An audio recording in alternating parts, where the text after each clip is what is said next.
I was sitting in my bedroom, wearing my comfiest sweatpants, slamming on my keyboard. I was working on this talk, searching for the words for an inspirational, hopefully not too preachy, call for all of us to work on bridging the divides in American culture and politics. I was writing something like, each and every one of us should be concerned about the future of democracy, when something had caught my eye. It was a framed picture on my dresser of my college friends and me at our graduation. This photo contains 2 Megans, 2 Laurens, 2 Kates, and my best friend, Andrea. All of us grew up on the US coast. After college, each of us moved back to the US coast. Almost all of us, with a few exceptions, have gone to graduate school. We're living in the Bay Area, Los Angeles, Boston, and New York, working in business, medicine, and law, and staying in touch with each other by emailing around criticisms of Donald Trump. Looking at this picture, it became so clear to me. Things like this are where the national disconnects start. We, as humans, seek out others who are like us for close social connection. Psychologists call this homophily, meaning birds of a feather flock together. Think of your closest friends. Are they similar to you and each other in race and age? Did you go to the same kinds of schools, or do you make roughly the same amount of money? Do you hold similar views on religion and politics? If so, this is completely natural. We do it for good reason. Groups whose members share the same backgrounds and vocabularies and purposes can form quickly and provide their members with substantial support.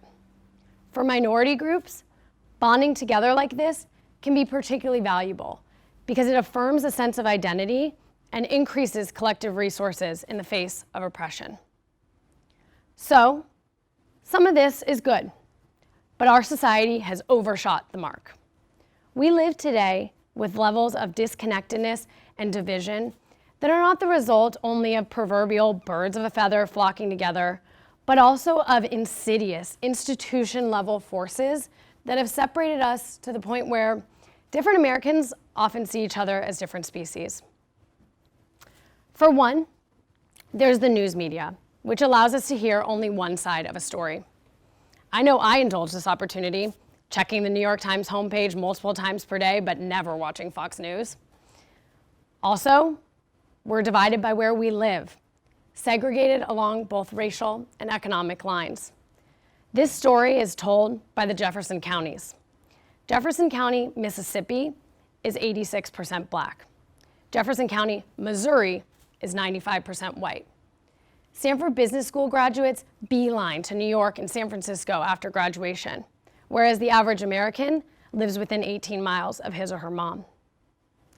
And then there's income inequality, the result of macro trends like globalization and automation, which have put many out of work while the highly educated have gotten richer. I'll be honest here that this problem has taken on a new sense of importance and personal urgency for me after this year's presidential election. But why did it take a presidential election for me to get focused on such an impactful issue? This isn't just birds of a feather flocking together. This is a problem of exposure. Americans today are divided economically, culturally, politically, and many of us have just passively fallen into this pattern. The forces that divide us are so powerful and so pervasive that we've come to see disunity as acceptable because it's inevitable. It is not inevitable. It's not inevitable because each of us has the ability not only to bond together with those who are like us, but also to bridge with those who are not. We can resist the forces that pull us apart by forming personal relationships with people who are different from us. And if we're to live up to our ideals of democracy and diversity, we must. The case for bridging is strong. Everyone from the founding fathers to today's political scientists have argued that Americans need to form personal relationships across demographic lines in order to make democracy in a heterogeneous country work. But you don't have to care about democracy in a heterogeneous country. Bridging is simply good for us as people. It rounds out our perspective and teaches us things that we otherwise wouldn't learn. It makes us better business people who really know our customers, and better policymakers who really know our constituents. I believe many of us already have the inclination to put ourselves in someone else's shoes. But without shared experience, do we really have the ability? There are 3 simple ways that we can bridge. First, recognize the diversity within our own groups. Remember my college friends? My best friend, Andrea, is a teacher in inner city charter schools. I used to be a banker. So while our friendship represents bonding in many ways, it's actually bridging along this dimension of profession. I have learned so much from Andrea, hearing about her students and their lives, befriending her coworkers who are career educators, visiting her schools in downtown Newark, New Jersey, and Hunters Point, San Francisco.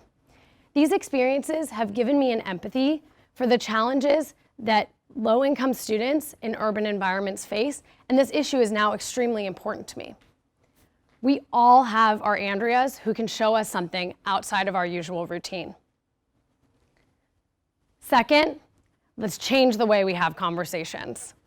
We miss out on so many opportunities to bridge because we try to argue and convince rather than listen and understand. Some of us here may be guilty of this in the last political argument that we had.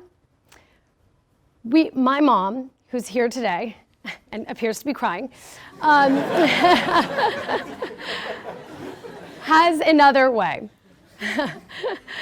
She is a world-class chatter.